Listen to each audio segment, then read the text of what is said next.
Good morning, mi gente, and welcome to my bed. Yep, still in pajamas, and today I am wrapped in love, light, and a little holiness because joining me is one half of one of my favorite power couples on the freaking planet, all right? He's the executive minister of Sunshine Cathedral and auxiliary bishop with the Global Justice Institute, a justice warrior, a faith leader, a global traveler, and let's be honest, a man who understands the importance of a proper martini with extra olives, bitch. Please welcome my friend, my travel buddy, and a man I deeply admire, Bishop Robert Griffin. Well, hello. I'm so glad to be here it's morning time, so I'm not doing my martini glass. So, they nicknamed it the martini salad now because I put so many olives in it. Oh. So that's what I do. It's like, hey. Hey, but it was your way of making it healthy. I know. And, why need all the extra space for other stuff? And I love my martini. So thanks for having me on the show. Looking forward to it. Oh, I'm so glad that you're here, Bish. Thank you so much for taking the time. I know that you're super, super busy. Robert, how does it feel hearing all that before you've even had your martini? Well, I could do a mimosa since it's early morning. But anyway, life has been I've been very blessed in life. Mm-hmm. I do a lot of stuff and fun stuff. And all the stuff, the titles behind the name, it really sometimes doesn't mean anything to me because it's more important about the work than it is the titles. A friend of mine used to say, let people give you the titles and you just do the work. Oh, I love that. I love that because I bring passion to what I do. I enjoy what I do. Yeah. I've been at this for almost, believe it or not, 40 years. Woo! And so... oh, yeah, but look at that skin. I know. When did you start? At age 3? Olive Olay works. Cocoa butter and... I'm just saying. Moisturize.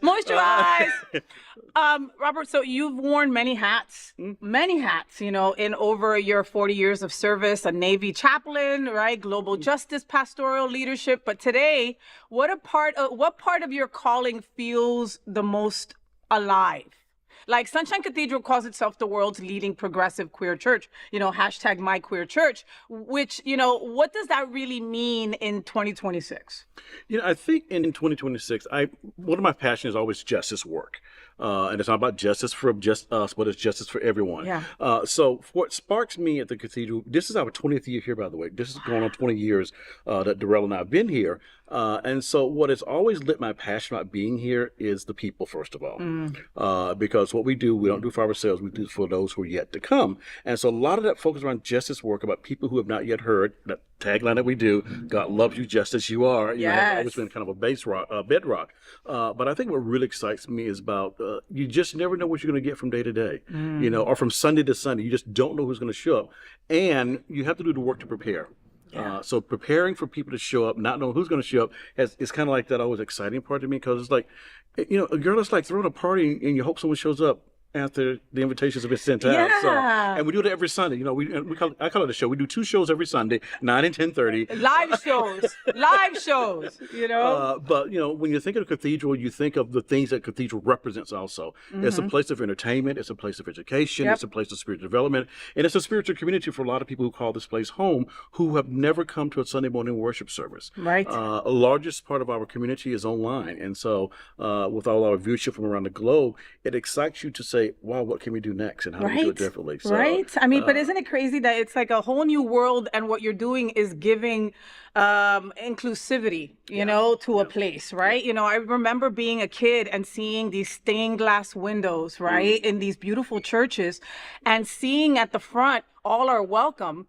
And then walking in and hearing the hard truth that it wasn't all are welcome. Right. Right. I grew up Baptist in the South. Ooh, so, okay. Rough territory on 2 fronts. But later in life, I learned it's like this, a part of the message that I carry with myself is I never bought into that. I was one of those, I was able to say, this is not about me. This is more about you than it is about me.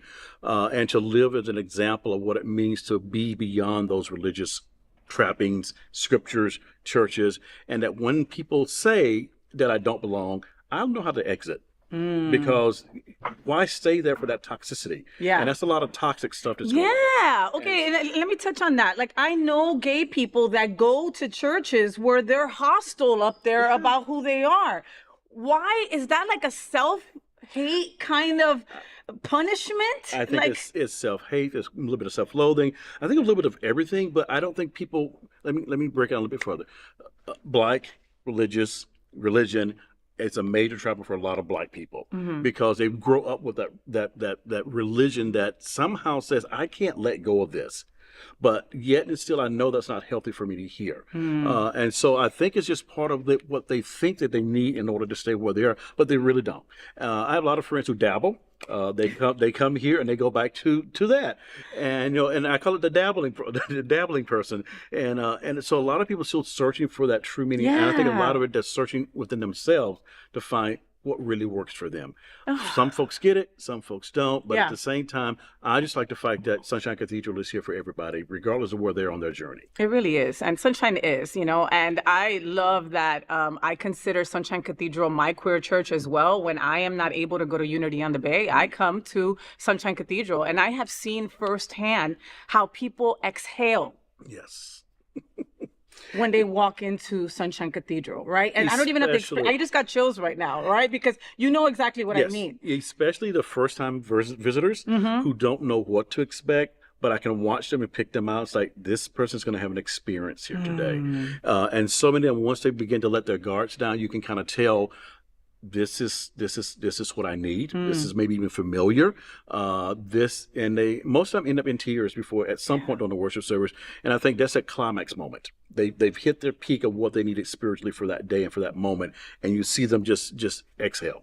Yeah. And 100%. It's a beautiful thing to watch happen. So 100%. I have watched when your husband is up there at the pulpit giving his message, and I've seen a new person, and they are talking to us, folks. They are, right? But you see this person like Darrell's just talking to them. You know what I mean? And they're in tears, and they're just like, oh my God, I needed to hear this. Yeah. And I think the thing that I enjoy, we keep it real. There's a lot of preachers I know, they go into that preacher's voice. And I just like, no, we talk to people. Yeah. And it's about how you connect with people also. And I think how Darrell does his sermons often is speaking to people. He'll write the sermon. Okay, here's a little secret.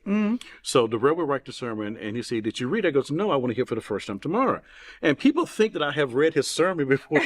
I just know, because oftentimes what happens is that whatever he is saying is impacting me at the same time it's impacting others. And so, it takes me a little bit to say, oh, wow, now I get this, or now I see how that fits.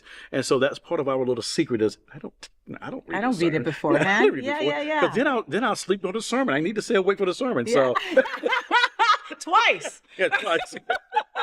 And it's 2 different sermons each time. So people think, oh, it's the same sermon at 9 o'clock. Oh, it's 2 different sermons, honey. I'm just telling you. So it's just like, and it's amazing. But to watch him from the crafting to the delivery, it's amazing to that. And then to hear it for the first one Sunday morning, it's like, okay, that was refreshing. That's what I needed. I love that you want to hear it like that on the first time for Sunday. And if, you could watch Sunshine Cathedral online if you can't make it over there. The sermons are so... I can't explain it. Like, it has current events in it. It has stuff that you're going through. It has stuff that your mom's going through. It has stuff that's on the news. Like, it has stuff in history that you never heard of, but you should know. You know what I mean? Like, it's always something in the sermon will touch you in some shape, form, or fashion. And it happens all the time. And I love people when they have that aha moment. Oh, I came from this tradition and he's saying this and I remember that from my tradition, but he's saying it in such a way that it's not confrontational. Yeah. It's open and welcome, but there's a lot of aha moments in there.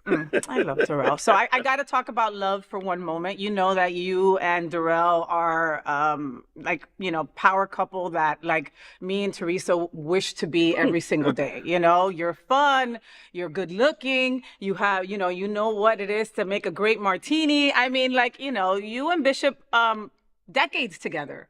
This will be year 25 for us. Year 25. Okay. Ministry together, life together. What's the secret sauce? Like, what have you learned about partnership that you wish more people understood, especially queer folks who don't grow up seeing healthy models like this? Well, one thing I think is unique for us is that we're both in the same profession. So we have to understand our unique roles in our professional life as well as our personal life. And a lot of times that does overlap, but we know how to separate it out. that this is work and this is home. And he takes his his vodka, his gin and tonic and go one way. I take my vodka tonic and go the other way. But I think the key has always been communication. And even in the difficult part of communication where you have to say things you may not want to hear, it's always just good to communicate it, because if you don't, it's gonna fester in some shape, form, or fashion. So for us, it's always communication, and I think that's the key number one thing, and being honest. And we love what we do, so that also connects us as well. But communication is at the top of the list, and we do a lot of religious talk too, so it helps break that down. It does, right? It does. Do you ever get get all holy during sexy time? Oh my God, did I just say that? Oh my God. Girl, I call him Jesus all the time. I mean, if it's really good, I hit the Trinity, but it's... Oh yeah, that's a time or two too. No puedo. No puedo. We mentioned the holy oils, but that's another story. You have to invite me back to the holy oil conversation. Are you sure that didn't say lube on it? No, we just said holy oil. Holy oil. Holy oils. Oh my God.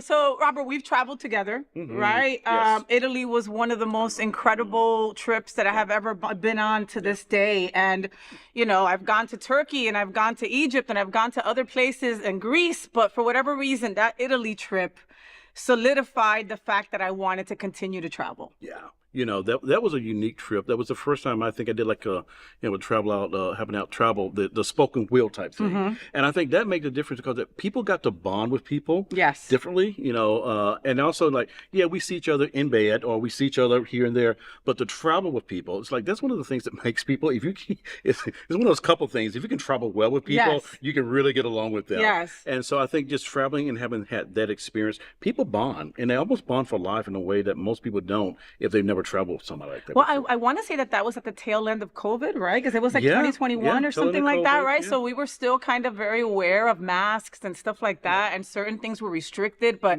we got to go to, the Vatican, we got to go everywhere. It was just incredible. And like you said, some of those folks that we traveled with, I am super friends with them now. And it's because of us traveling together that we're still friends now, But something that I did notice in our travels, because we also went to Oktoberfest together. We've traveled, quite a few places together.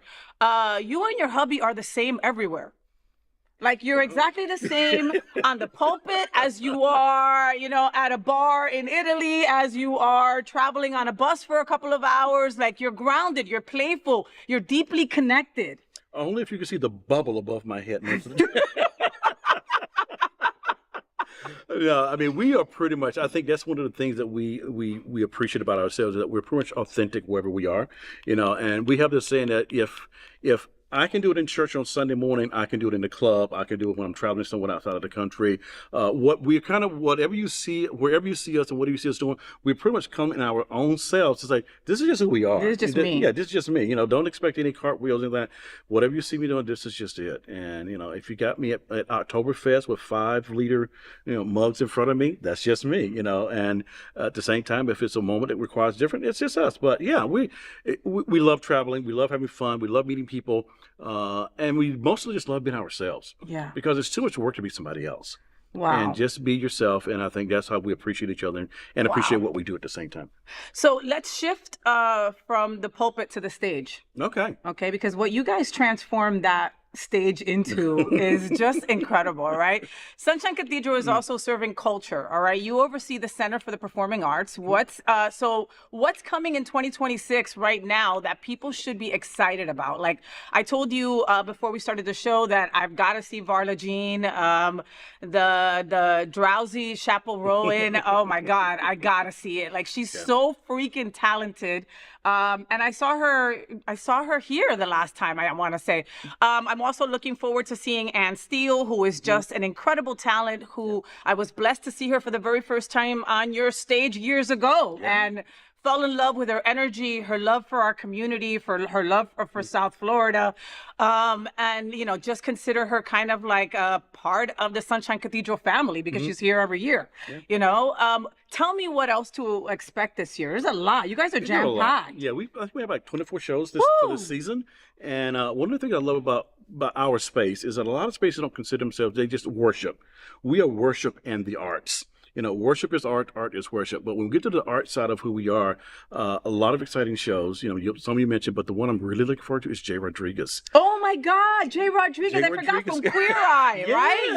Yes, Jay Rodriguez is coming up on February the 13th, and so this will be a great show with him. And you mentioned Varla, Miss Richfield is coming, and Miss Richfield is another one that comes every year and also. it sells out. Yep. Okay, so you got to get your tickets early. I mean, and so funny. So funny, yeah. And Amy Stevens is coming back, so we have a great lineup for the rest of this year. And crazy thing, we're booking shows already for 2027. What? So oh my that's the exciting goodness! part about what Did we're you doing. ever expect that to happen when you were like, "Hey, let's use this space for performing arts"? We need more spaces like that. I remember when we first started doing this series, if we got 6 shows in one little thing, oh my God, it was a success. And now it's like we got 24 shows in one season, and now it's like, if I could just book shows for a year or 2 years in advance, it's already happening naturally. So this has really grown. And so we're in our 17th season now.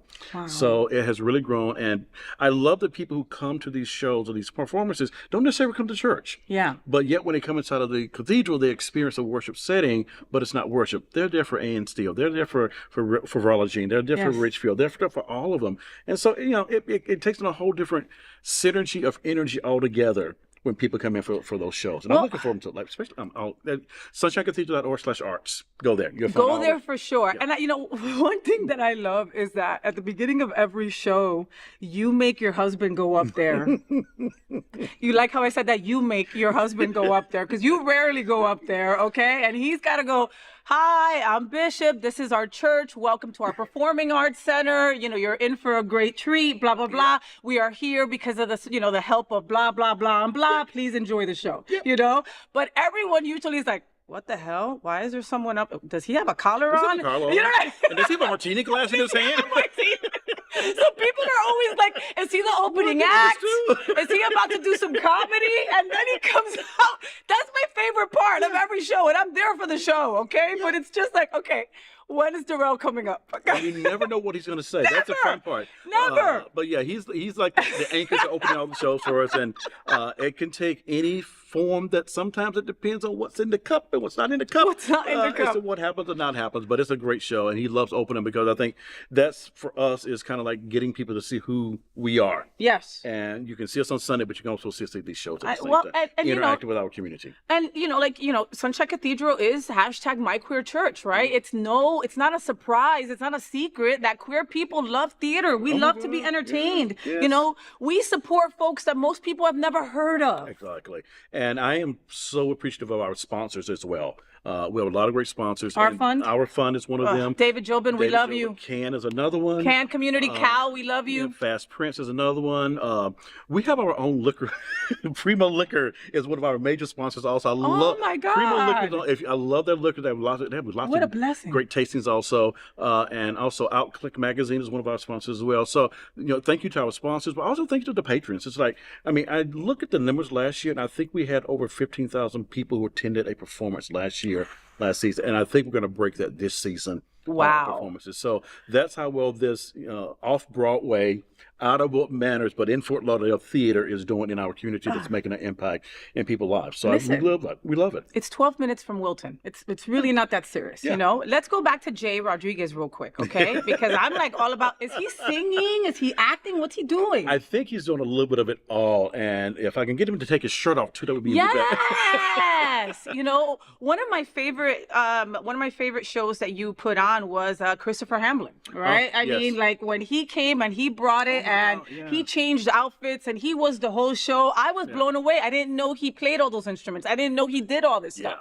And then there was another show, I'm getting chills, with Latrice Royale. Oh my God. Where she came and did all the color guard stuff, right? The flags and everything. And I'm just keep thinking, oh my God, don't drop anything, But these are amazing, talented people who we bring to the stage. And like you said earlier, a lot of it is local talent too. Yes. And that's why I don't think a lot of people realize how much local talent we have in this area. No. And we can do our part, but we're on our community to highlight some of these local talents that we're going to be having. But what an opportunity for you to do that, though. I know plenty of local talent that has started on that stage. You know, Sam, Sam Fry, who is amazing. Alexander Zenos, who's on the show today. I know plenty of people that have started on that and have been so appreciative to have that. One last thing about the Performing Arts Center, something that you did add in 2025 was the pub and the pub experience. Okay, our community likes to eat and drink. Okay, and for such a modest fare addition to your ticket, you get to go and eat some great food and have have open bar right before the show. And come on, every show is better after an open bar. Exactly. It's a great place to hang out, meet up with your friends before you get into the show, and the atmosphere is great. There's always live entertainment music that's happening in the pub. So it's a great addition to our performing arts series, and it's really going over really well. I'm excited about it. I'm excited what happens with the next. I love that. All right, so make sure that you go to sunshinecathedral.org/arts. That's easy peasy, right? And start buying your tickets today, because I'm telling you, a lot of them are going to sell out, and they're going to sell out soon this year, because everybody's just like ready. They're ready to buy their tickets for the year. They're ready to be entertained, So Bishop, I have you in bed, so I have to take advantage of this, as people step into 2026, and they already have, and some people probably started their resolutions and already got them messed up already, at this point. But what spiritual resolutions should we all be making, regardless of faith background? End of December, thought about my resolutions also for 2026, and I thought, I'm not making one. Okay. I think the only thing I concluded was just to be more me, just to be true to myself, find ways to be more true to who I am. All the other stuff will happen. Like it's supposed to. Yeah, like it's supposed to. Yeah, you can do the gym, you can do the weight, or you can do the drinking, or you can do all these other things that are, the top 5 list, and 1 month into it, you're not doing them. But I think you can always find moments to be true to yourself. I think that's the best resolution we can do, is to improve ourselves, either spiritually, religiously, and find those things that work for us. Church don't work for everybody. I have a lot of people say, I'm more spiritual, I go to the beach. Go wherever you got to go. Yeah. But just be true to yourself. Work on you. What's your word for 2026?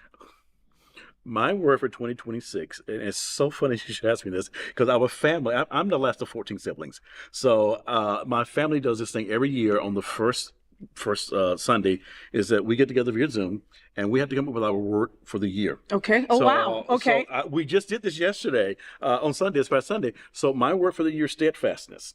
So steadfastness is about being strong, being able to endure, having people have your back, you have people back, because politically, we don't know what's going to happen. No, at all. Even, nonprofit religion, we don't know what's going to happen. But if you find a way to be steadfast in what you're doing and being true to it, then it gives you strength, and also gives others strength, and also provides an opportunity for you to grow. So I'm going to look at steadfastness with martini glasses. No, I love that. And when I hear steadfastness, I think that you are solid, that you have your 2 feet on the ground. You know where your 2 feet are at. You know where the steps you just took are at. You're trying to face forward and setting a boundary where you know who you are and you're not going to change that. Exactly. You're solid. It's like as solid as a rock. Yeah. And you take on those things that feed you. Get rid of the toxicity stuff. Yeah. You invite things into your space that gives you energy, that gives you strength, and that also, it can help you with your own steadfastness as well. We had a white stone ceremony this past Sunday at Unity on the Bay, and so my word for the year is magnetic. And it's basically just attracting all that can serve me, right? Yeah. To help me with my relationships, my heart, my career, my friendships. And if it's not, then it needs to just stay away. I love it.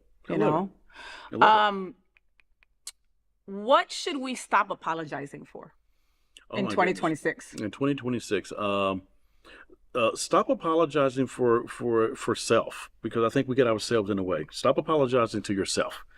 Allow yourself to be yourself. And that comes with mistakes. And that comes with everything that we are. So stop apologizing for who you are and just tune into who you are and allow yourself to be it. We hinder ourselves by saying, oh, I can't, or I shouldn't.